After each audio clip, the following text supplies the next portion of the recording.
Monsieur Patrick Allemand, qui est responsable du PS à Nice, enfin... Ah non. Non, ah non plus maintenant. Ouais. Non. Vous manifestez ici en tant que citoyen. En tant que citoyen, d'accord. Citoyen. Simple citoyen. Ouais. Mais voilà, je vous pose une question dérangeante en toute franchise, hein, mais c'est au nom de la démocratie. Ça vous pose pas de problème quand même de faire partie d'un parti, le Parti Socialiste, où M. Hollande, le président, donc, il fait des beaux discours, on va accueillir tout le monde. Et non, puis, il n'a jamais dit ça. Et puis en fait, après, il y a des quotas qui sont faits, il y a la police qui contrôle partout, qui renvoie les réfugiés, ils sont traités... Non, pour l'instant, là, il y a M. Valls aussi. Non, il y a beaucoup d'amalgame qui est fait. La position de la France, elle est très claire là-dessus. C'est qu'il ne faut pas aujourd'hui, parce que nous avons des difficultés économiques et sociales très lourdes, confondre la migration économique et les réfugiés politiques. Tout ce qui est réfugié politique, eh bien, il faut que la France soit conforme à la fois à son histoire, à son identité et à ce qu'elle est, c'est-à-dire une terre d'accueil, et on doit accueillir les réfugiés politiques et tous les réfugiés politiques sans distinction ni de race, ni d'ethnie, ni de religion, parce que le droit d'asile est universel, Emmanuel Valls précisément l'a rappelé. Et ensuite, il y a effectivement, et pour moi c'est très très important que la solution soit européenne et pas uniquement sur 2 ou 3 pays. C'est très important pour une raison quelconque, pour une raison très précise. C'est que vous avez vu ce qui se passe actuellement en mer Méditerranée.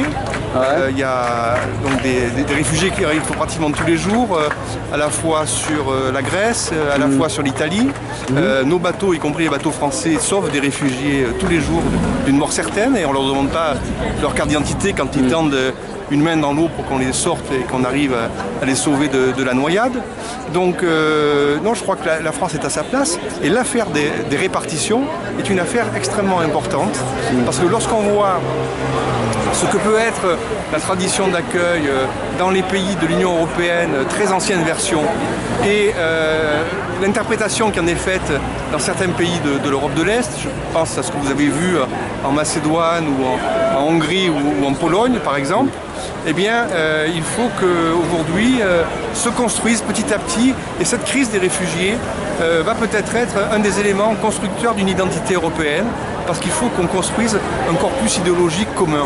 Et le fait qu'il y ait précisément une répartition des réfugiés par pays en fonction de leur capacité, il ne s'agit pas de faire n'importe quoi, eh bien c'est extrêmement important pour que ce corpus idéologique européen commun prenne forme. Ok, j'entends tout ce que vous dites, mais du coup il y a toujours, moi ça me dérange vraiment énormément, plus que ça me dérange, ça m'horrifie, il y a toujours des humains laissés pour compte partout dans cette Europe qui tient tant de beaux discours, quoi. Et, vous êtes optimiste, et moi je ne trouve pas que l'Europe tienne de tant de beaux discours. L'Europe aujourd'hui elle a un discours qui est très pragmatique, qui est très réaliste. C'est pas un discours utopique. Hollande il tient des beaux discours, et Hollande, moi j'ai l'impression que c'est le contraire, quoi. Non, mais oui, c'est peut-être votre impression, mais c'est pas la mienne du tout. Et je viens de vous le démontrer. Ok, enfin en tout cas je vous le dis en toute franchise, avant au second tour j'arrivais à voter pour le PS, maintenant ça sera plus le cas, quoi. Si vous ne pouvez plus, vous pouvez plus, mais vous verrez ce qui arrivera. Et vous verrez qu'à ce moment-là, vous aurez peut-être du mal à faire des interviews comme ça au nom de la démocratie. Après peut-être que justement moi j'invite les membres du PS comme vous, comme tous les autres, à faire en quelque sorte une révolution interne aussi, parce que quand M. Valls il dit... Non, mais on vient de faire un congrès, c'est très bien passé, il n'y a pas de révolution interne. M. Valls il dit... Bon après-midi. Merci, au revoir.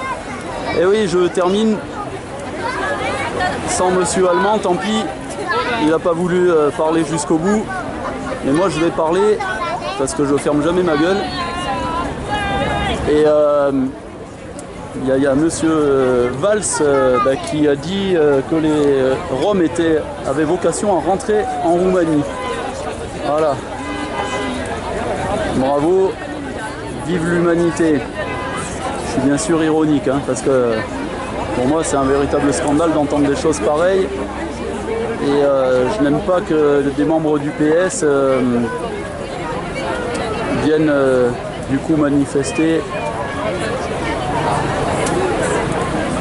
alors que pour soutenir les réfugiés, alors qu'en fait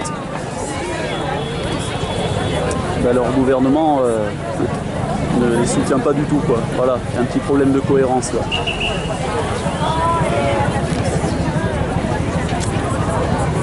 Mais bon, là on voit ici, il y a plein de gens purs et sincères, leur cœur noble avec chacun, chacune, ses différences. C'est la complémentarité. Et on sera tous unis, partout.